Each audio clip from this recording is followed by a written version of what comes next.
Welcome back. This is my third fairy, and I've already cut out her dress and embossed it with some kind of a leafy floral design. And my plan is to use this marker, which is just a blender pen, to get into those little cracks and crevices because I would like to add this really nice forest mossy green embossing powder to it. So that's going to be my first step. And I already did do the skin, and I'm making her more of a tanned skin color than the other two were more of a white or a pink.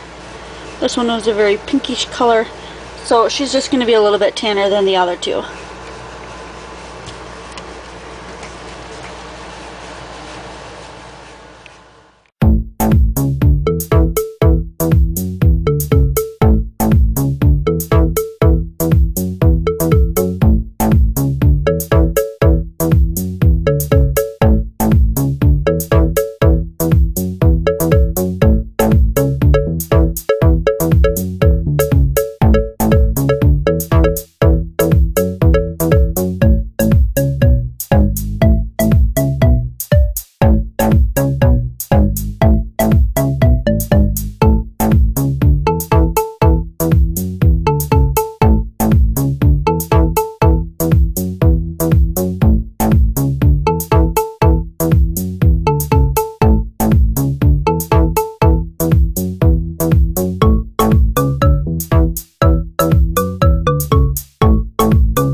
So this vintage verdigris, gosh, I'm not real good at pronouncing that.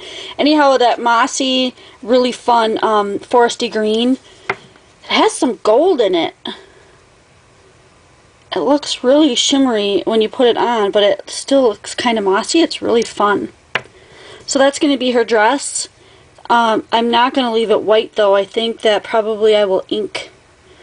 Oh, it looks kind of cool, but I think I'm going to ink maybe a lighter green and maybe a yellow to mix with it to make it stand out more.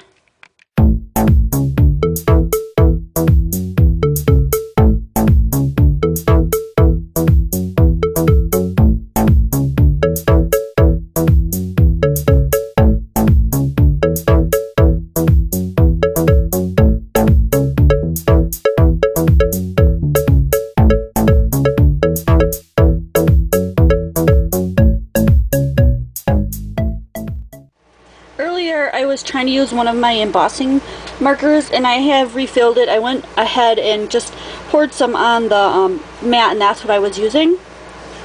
The special slow drying embossing ink. This is super old. I don't remember where I got it, but as you can tell, it lasts forever. I mean, it's practically full. So anyway, and it's getting kind of gelled up, so it might be too old to use, but I did refill the ink in here, and now as you can, well, I don't know if you can tell that, but it's just totally coming out smoothly now. Oh, let's see. Next thing I want to do is her hair, and since she's got a little darker of a skin tone, I'm going to give her a little bit darker of hair. The last two I did had reddish orange and then a blonde with a brunette kind of a mix. So this is the next color I'm going to try.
pieces to this fairy have been inked, except for I have not tackled the wings yet.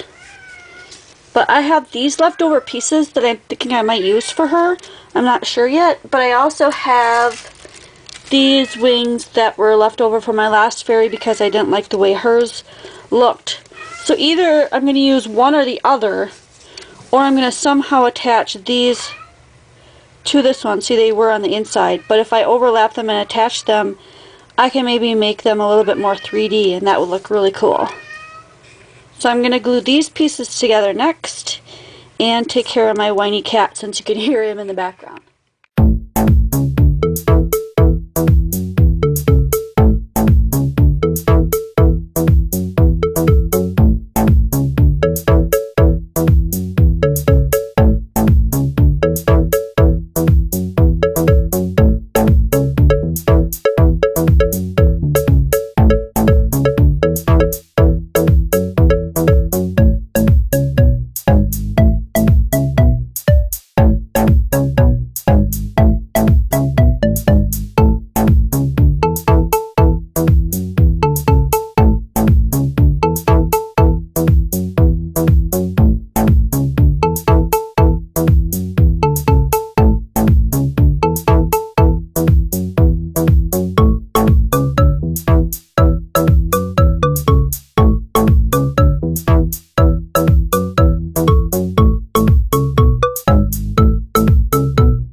Just to finish her up, I wanted to do her wings, so I glued them to a little circle so that when I put it behind her, I've got a little more leverage of putting something on the back there.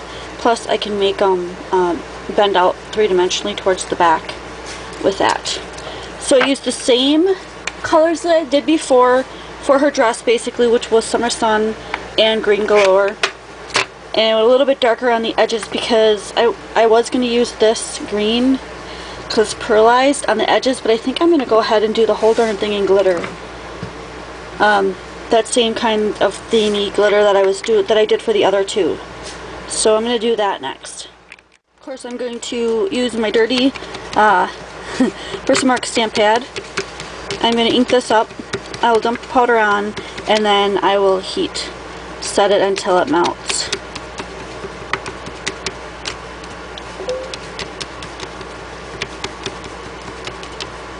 And I'll come back when that's done. And that turned out absolutely stunning. I am really happy with that. Since I didn't glitter anything on her, just her wings, they really stand out. I'm going to use a little bit of 3D tape here. And I'm going to finish her off.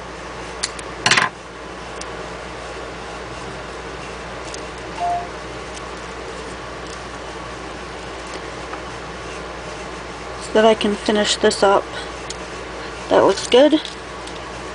And I will dimensionalize these wings the best I can without taking that tape off. And there you have it. I think I like this one. I think this one's my favorite out of the three so far.